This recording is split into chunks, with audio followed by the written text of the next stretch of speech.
AI is so interesting in terms of data and search. Now we get these AI summaries generated at the top that kind of point to those pages. There's a lot of AI affecting the algorithm.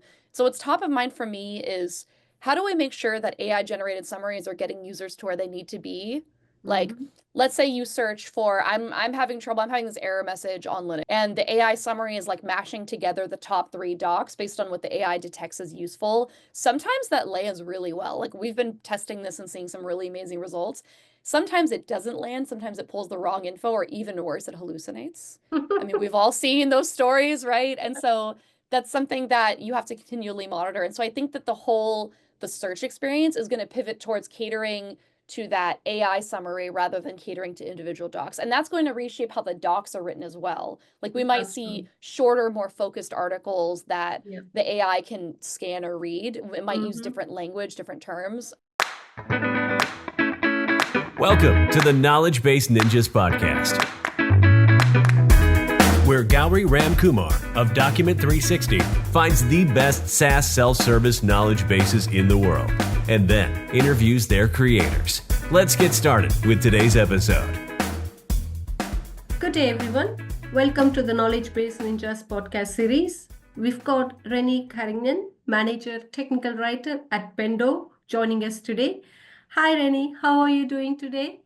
Hi, I'm doing great. Happy to be here. Thank you so much for joining us. And before we dive into more details, please help us understand a little bit more about yourself and how did your professional journey start? And yeah, how did you end up being as a manager of technical writing team? Sure. My journey into technical writing was a long and windy road.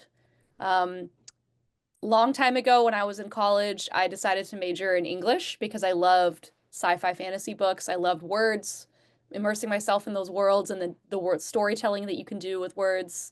Then I worked in publishing for a bit. I helped authors publish their books. I was more interested in technology at that time, so I decided to pivot into tech support for a little bit after doing a coding boot camp. I really enjoyed kind of learning more about how technology functions in the back end, helping people with that. And I was able to combine all that into being a technical writer. I did technical writing for about 8 years as an individual contributor, and then I moved into people management 3 years ago. Wow, that's amazing to hear. So, uh, which one do you enjoy? More on the technical writing side or on the managing side?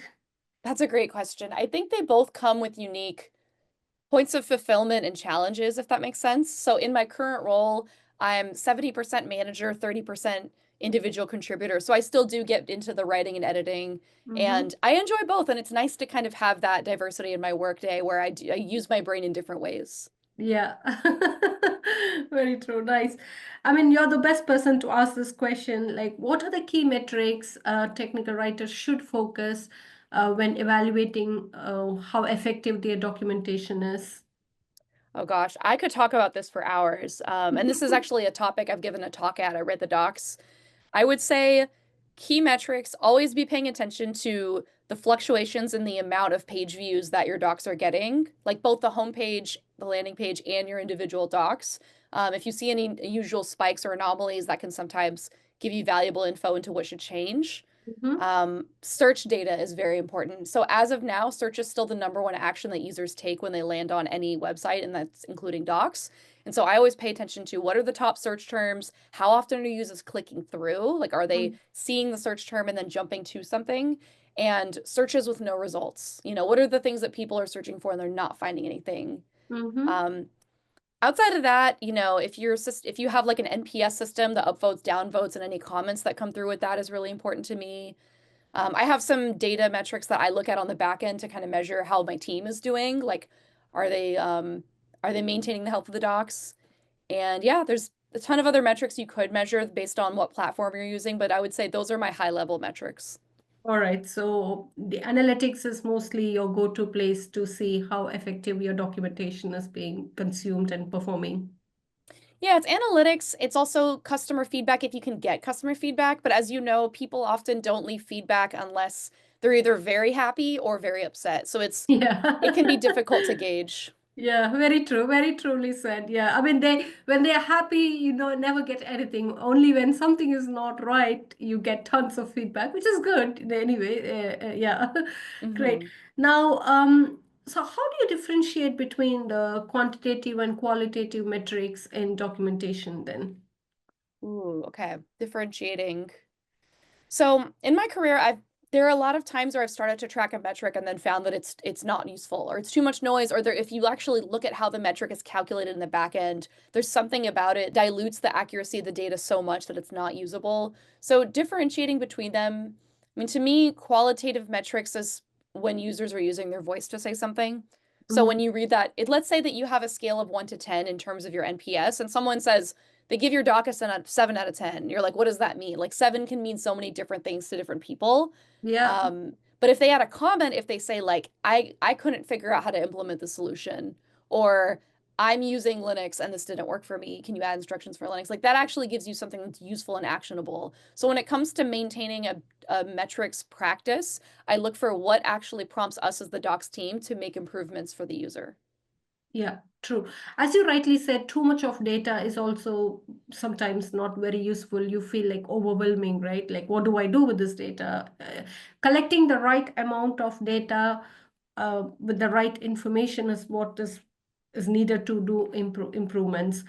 We spoke very briefly about how analytics could be used for modifying or updating your documentations, right? So can we talk a little bit about that, Renee, if that's okay with you? Yes. It's one of my favorite topics.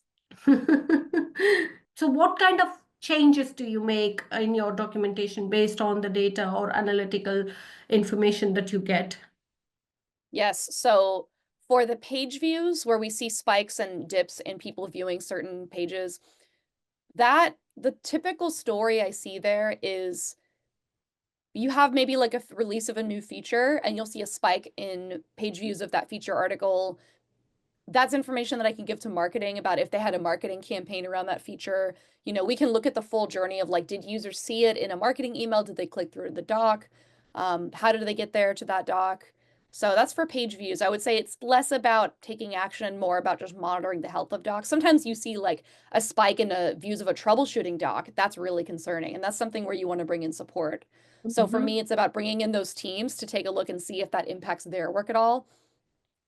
And then for search, search is the one that I get a lot out of. So I am in the habit of every quarter, I redo the top 20 searches on my end. So, like, if I look at the top 20 most common search terms for the last 3 months, and one of them is the term Linux, Mm. I will search that and I will check to see what do I get and is that what I as the docs manager would expect. So maybe I know that we have a really cool guide on how to install on Linux and maybe Mhm. that's not showing up in the top 5.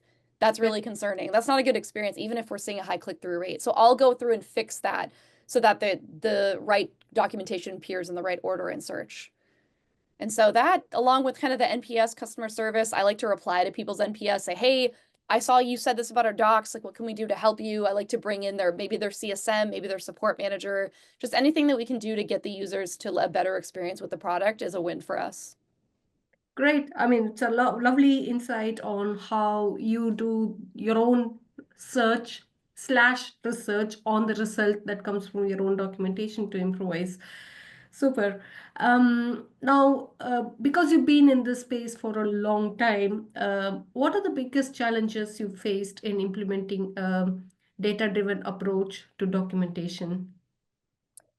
I've had to use different tools at every company based on just those companies' policies. So my first company, I was using Google Analytics and I learned a lot about that. I kind of brought it to its maximum. My second company, I was using Heap, and Heap was just so different. Like the two tools, the way that they're set up to measure, Google Analytics is more about time spent on the page, and Heap was more about the actual actions taken. Mm-hmm. And now I'm at Pendo, and so of course we use Pendo and Pendo, and so that there's a lot of interesting tooling there as well.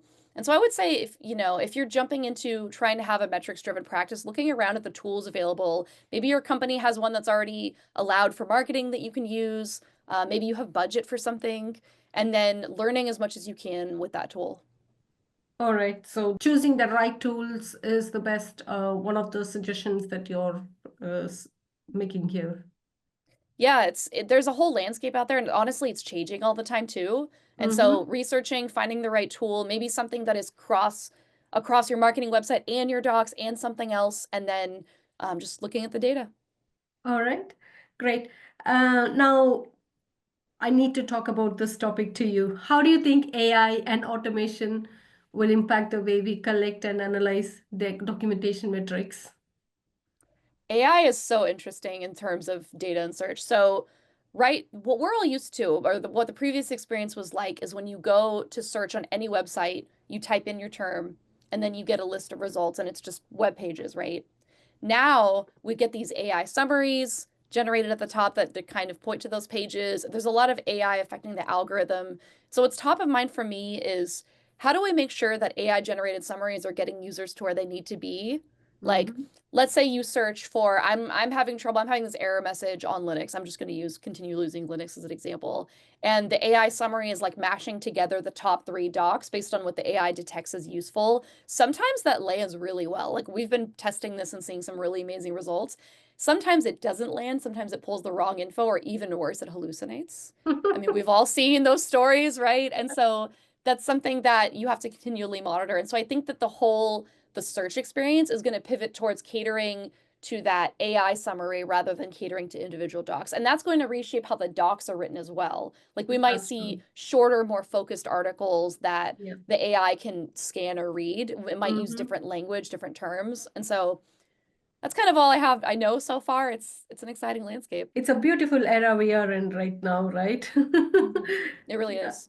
Great. So, to few of my rapid fire round questions, I'm sure you must be reading a lot of contents from various sources. Just help us with some of the resources that our audiences can refer to. Ooh, so professional development types of resources, you mean? Like learning about docs? That's right. More particularly documentation related resources. Yes. So there's a few books that I've read that I continually come back to over and over. Everyday Information Architecture, which came from A Book Apart, is a really, really handy reference book for learning about how to lay out your information in a way that's intuitive to users. Every page is page one is a philosophy. A lot of doc writers are already familiar with this, but it's something that I really believe in that I teach to my team. I highly recommend that book. And the Write the Docs community, there's a lot of good books floating around there. Some of them I haven't even read yet.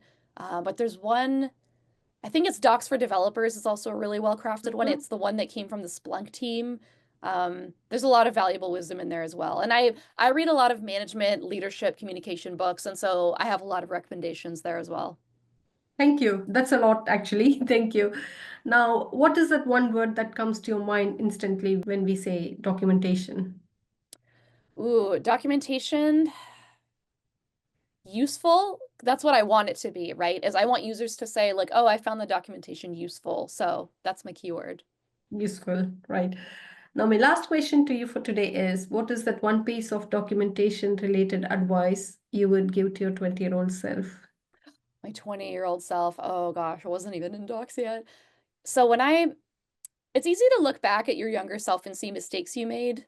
Um, I think when I first started out in docs, and this is a thing I see a lot in kind of early stage docs writers, is I was so passionate about the words that I was sometimes maybe a little too strict and wasn't willing to be a little bit flexible, a little bit creative, because I wanted to like follow the rules. Like I wanted to prove that I was really good at this and knew the rules. And so Mm-hmm. I would say like letting go of the rules, allowing a little bit more flexibility, allowing a bit more creativity is something that everyone should strive to in addition to learning the best practices or All right. rules per se. Nice. I should say it's something slightly different to what I've heard so far in Oh the yeah. series, but yeah, that's what this question is all about. Everybody's perspective is different, right? So, super. So, Renee, I think that's it from my side, but I'm sure you might have something else more to add to the listeners today. Please feel free to add anything that I might have missed. Advice to listeners. I would say something that I get asked about a lot, and maybe people that are listening to your podcast, maybe people are aspiring technical writers trying to learn how to get in. And so I get asked a lot, like, how do I break into technical writing? Especially because I'm a people manager, I'm a hiring manager. Mm-hmm. And I guess if you're out there and you're listening to this and that's what's on your mind, I would say to just get practice creating content in some way. It doesn't necessarily have to be technical, but try writing about something you learned, try writing about a tool that you like to use, and just use it to demonstrate your ability to understand how to get information to users in a way that's useful to them. Like what I look for is a portfolio of strong writing samples, and it doesn't matter if those are from your work as much as they come from some passion for words. That's what I look for. So Mhm. that would be my advice to any aspiring technical writers who might be listening. Thank you. As I said in the beginning of this podcast, you did not disappoint us at Oh, all. thank you. A lot of very useful tips spoken in the last 20 minutes. So appreciate your time and all the information that you shared with us today. And good luck with your future project. And I'm hoping to see you grow a lot more bigger. Oh, thank you. Yeah, and thanks for having me. Thank Hope I could you. help. Take care, Renee. You too. Thanks for listening to today's episode of the Knowledge Base Ninjas podcast. Please head to iTunes, rate, and provide honest feedback on the podcast. See you next week.